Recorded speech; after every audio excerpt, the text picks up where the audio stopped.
আপনার জীবনে যখন নবীর সুন্নত থাকবে না, তখন আপনার জীবনে কষ্টগুলা আপনার কাছে পাহাড়ের মতো মনে হবে। আর নবীর সুন্নত তরিকা যদি আপনার ভেতরে থাকে, জীবনের কষ্টগুলো আপনার কাছে নিয়ামত মনে হবে। জীবনের কষ্টগুলা কাউকে বোঝানো যায় না, হৃদয়ের অশান্তি কাউকে দেখানো যায় না, আপনি কাউকে দেখাইতে পারবেন না। শুধু এক জায়গা আছে যেখানে ওই জীবনের কষ্টগুলা বললে আপনার কষ্টগুলা রহমতে পরিবর্তন হয়। জন্য মাঝে মাঝে একাকিত্বকে নিয়ামত মনে করবেন। আপনি তো এখন টেনশনে পড়ে যান, মানুষ আমাকে দূরে সরিয়ে দিচ্ছে, আমি একাকী হয়ে যাচ্ছি। মনে রাখবেন, একাকিত্বের মধ্যে নিয়ামত আছে, একাকিত্বের মধ্যে নিয়ামত আছে। কারণ যত একাকী থাকবেন তত আপনি মানুষের গীবত থেকে মুক্ত থাকবেন, আপনি গুনাহ থেকে মুক্ত থাকবেন।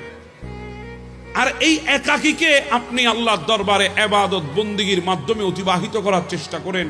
কারণ আল্লাহ আপনাকে একা করে আল্লাহ নিজের করে নেওয়ার জন্য চাচ্ছে, আপনাকে নিজের কাছে টানতেছে আল্লাহ একা বানিয়ে। আর সেই একাকিত্বকে আপনি নিয়ামত হিসাবে গ্রহণ করে আপনি ওই একাকিত্ব অবস্থায় আল্লাহর দরবারে সিজদা দেওয়ার অভ্যাস করেন, যেই সিজদার মাধ্যমে আপনার জীবনের হাজারো কষ্ট মুহূর্তে শেষ হয়ে যাবে।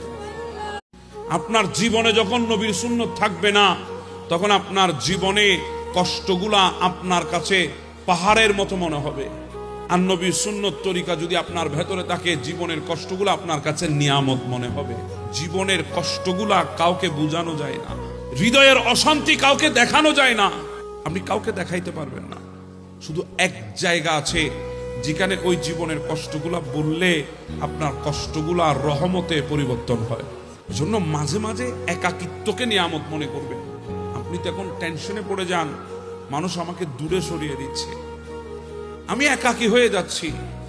মনে রাখবেন, একাকিত্বের মধ্যে নিয়ামত আছে, একাকিত্বের মধ্যে নিয়ামত আছে। কারণ যত একাকী থাকবেন তত আপনি মানুষের গীবত থেকে মুক্ত থাকবেন, আপনি গুনাহ থেকে মুক্ত থাকবেন। আর এই একাকীকে আপনি আল্লাহর দরবারে ইবাদত বন্দেগীর মাধ্যমে অতিবাহিত করার চেষ্টা করেন। কারণ আল্লাহ আপনাকে একা করে আল্লাহ নিজের করে নেওয়ার জন্য চাচ্ছে, আপনাকে নিজের কাছে টানতেছে আল্লাহ একা বানিয়ে।